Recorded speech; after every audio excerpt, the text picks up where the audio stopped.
On today's Locked On Jayhawks, we discuss the Kansas Lindenwood game. What should be the most impressive thing that Kansas can do in the game? We'll get to that and more on today's edition of Locked On Jayhawks.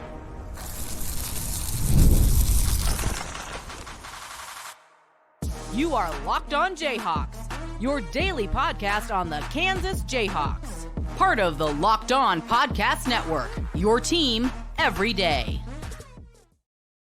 What's up? I'm Derek. He's Nick. You can find me on Twitter at DJohnsonRadio. Find him at Nick_Schwert. And on today's edition of Locked On Jayhawks, we're going to be having some fun with the KU Lindenwood game and doing some season props. Thank you for making Locked On Jayhawks your first listen every day. And thank you to everydayers catching each and every show. We are free and available anywhere you get your podcasts. You can also find us on our YouTube page where you can like and subscribe to the show.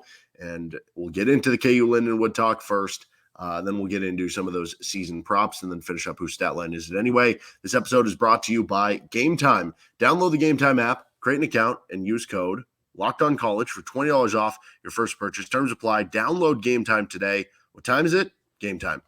Okay, Nick, it basically is game time for KU, taking on Lindenwood on Thursday night, 7 o'clock. What to you would be the most impressive thing that Kansas can do? Because this is obviously a game where they're favored by a lot. FanDuel has them as, I think, a 44.5 point favorite, opened up at like 43.5. We're not going to walk away from this game if they win 52-7 going, they're the greatest team of all time, because this is not the game you get the chance to prove that. So what specifically do you think they could do in this game that you would walk away and be like, yeah, okay, that was impressive, even given the competition? I think if the result of the game on Thursday, like if Lindenwood folded their program after the game, like that would be impressive. If they're just like, what's the point? Should they run the score up because it's David Beatty's alma mater? Is it David Beatty's alma mater? I didn't know that. Wow. No, we're not going to do that to Dave. Is he still coaching, by the way? He's got to. I don't know.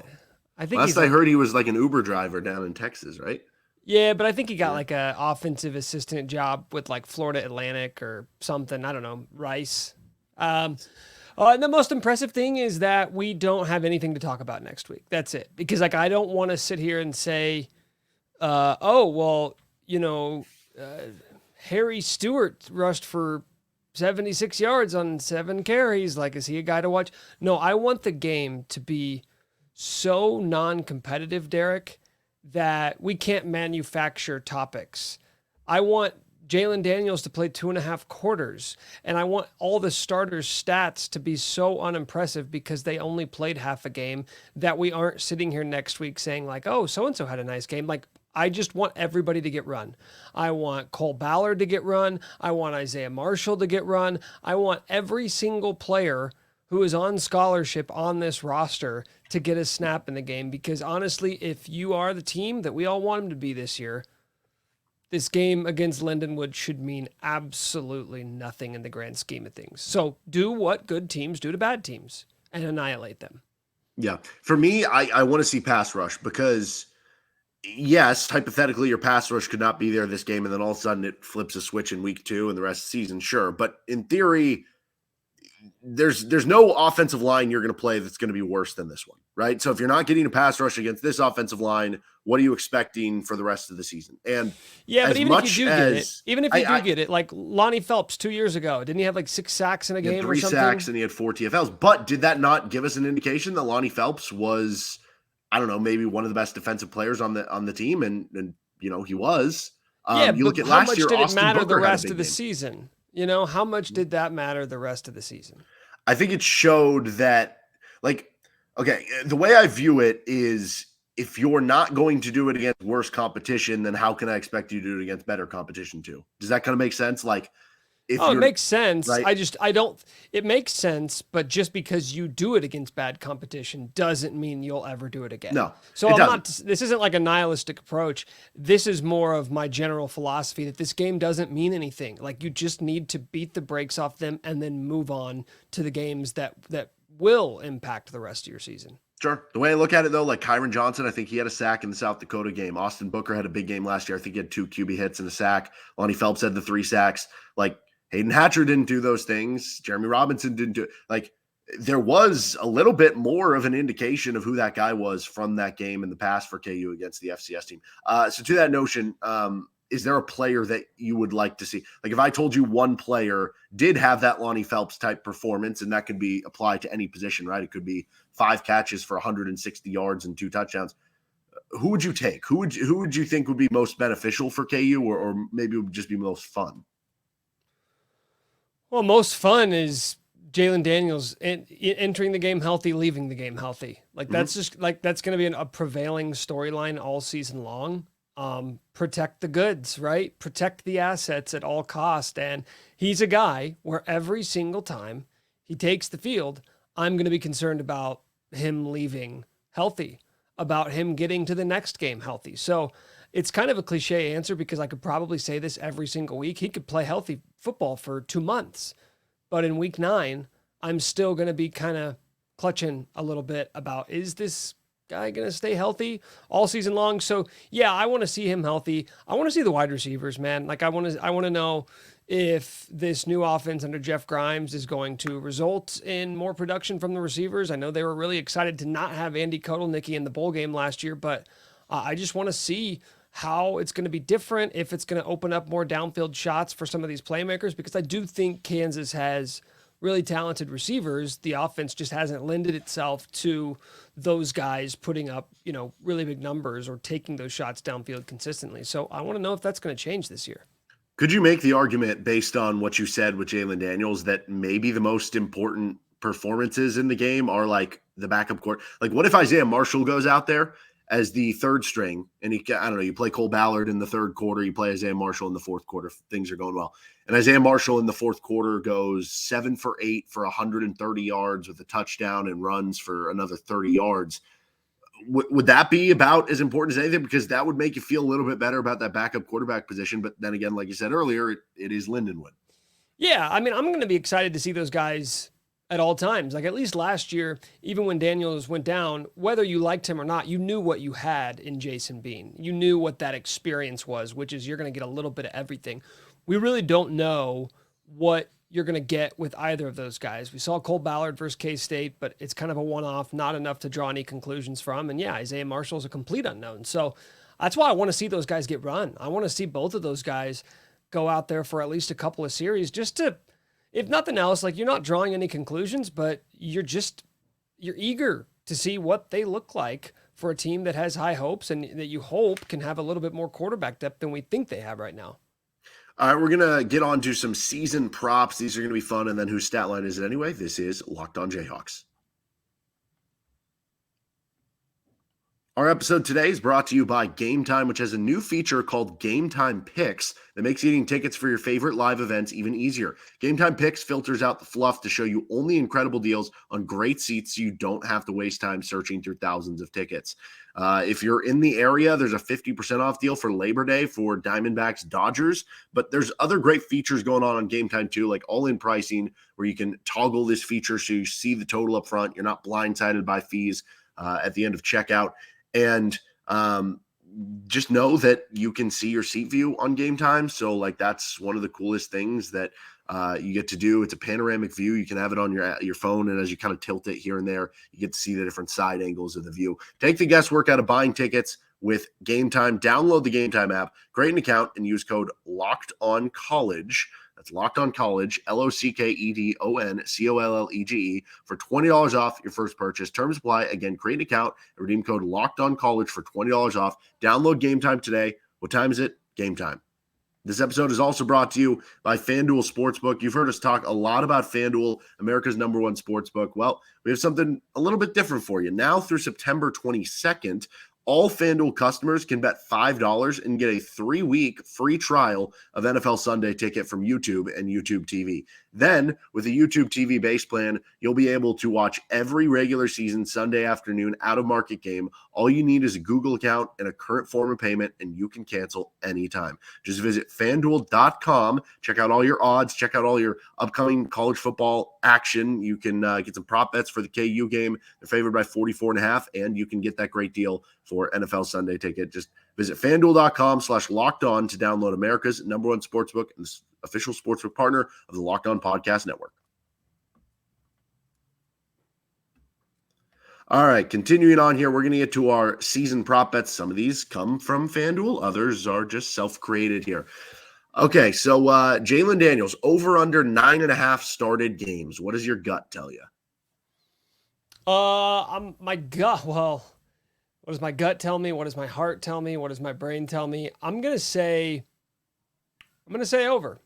I'm gonna say over. Listen, I know that there is going to be this level of fear for all KU fans about whether or not this guy's going to be healthy or not, but every indication we have right now is that there's no concern. Like, he's been practicing, he is healthy, he's going to play.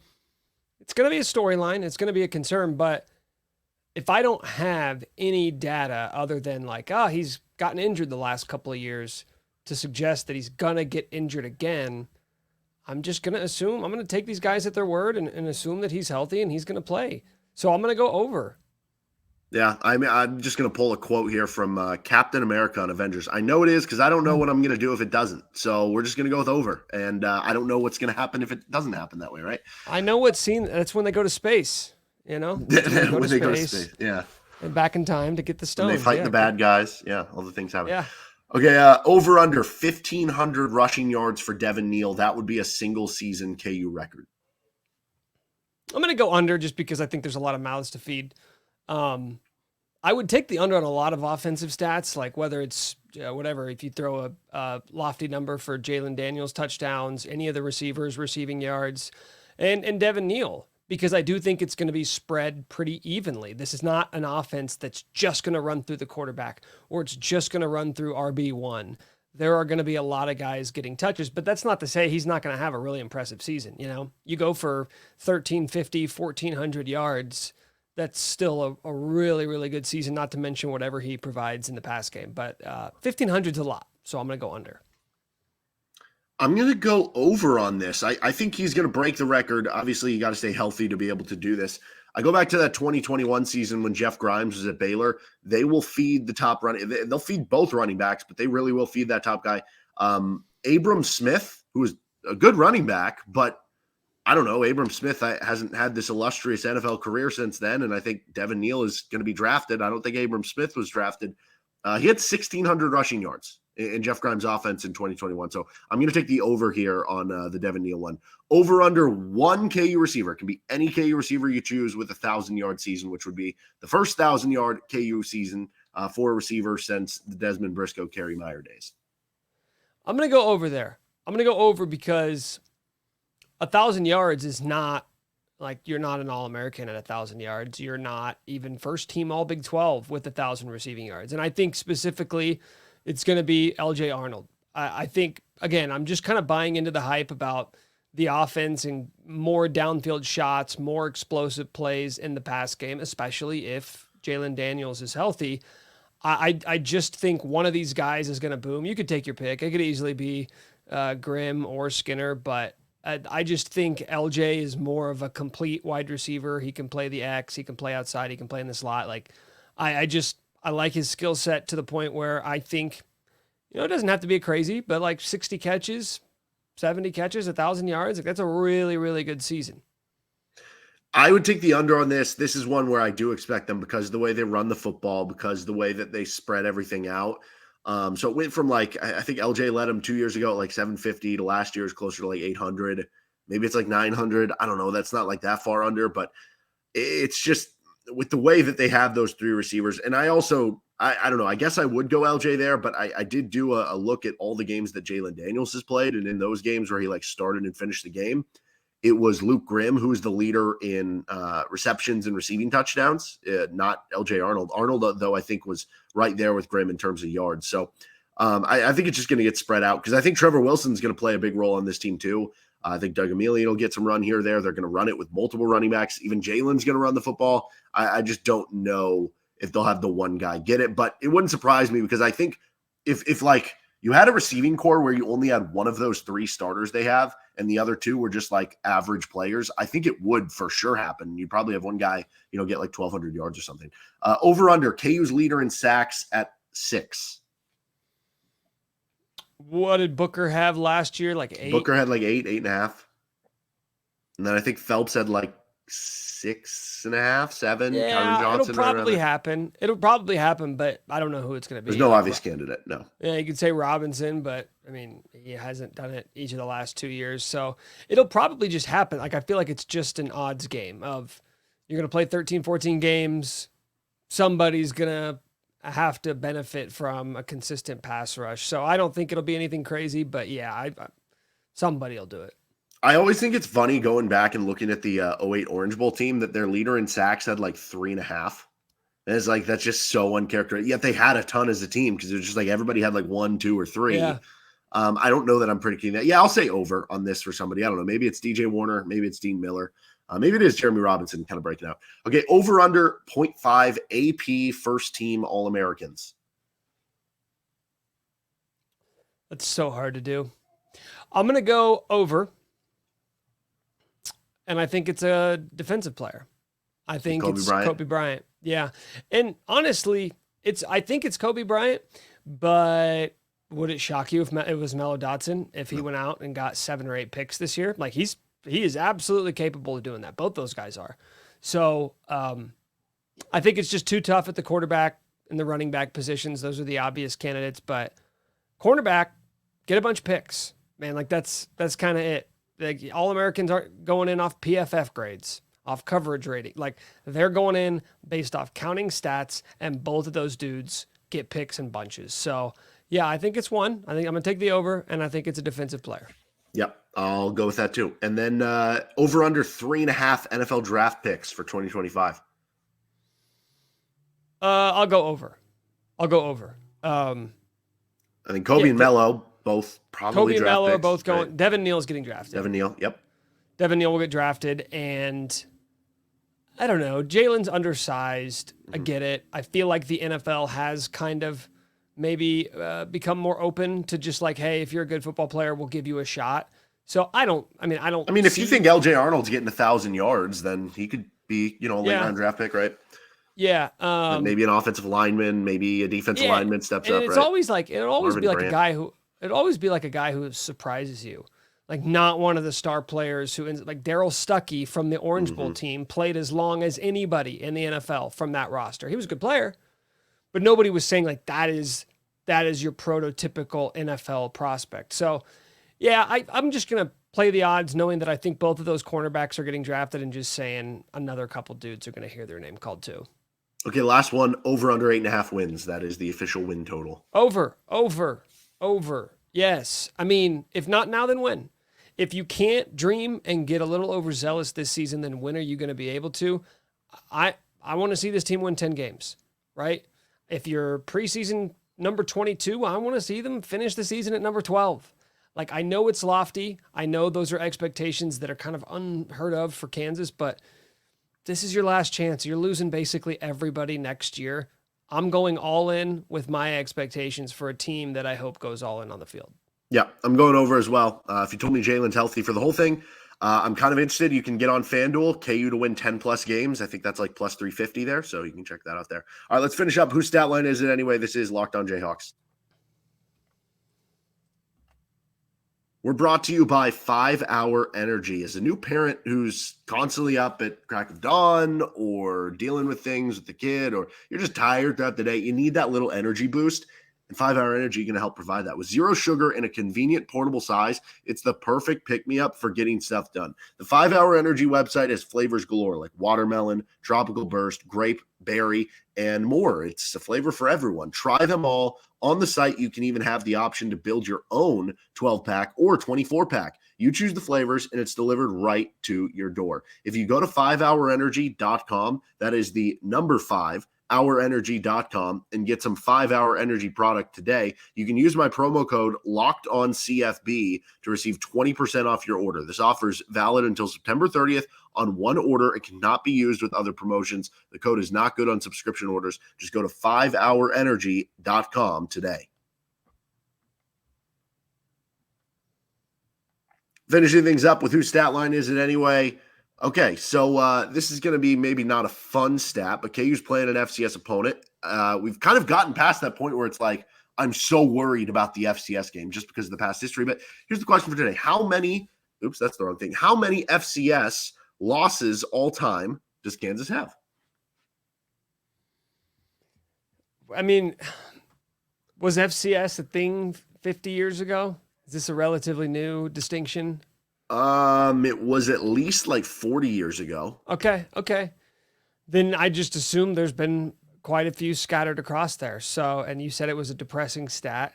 So whatever guess I was gonna have, I'm gonna tack on a few points for that comment. I'm gonna go like 9.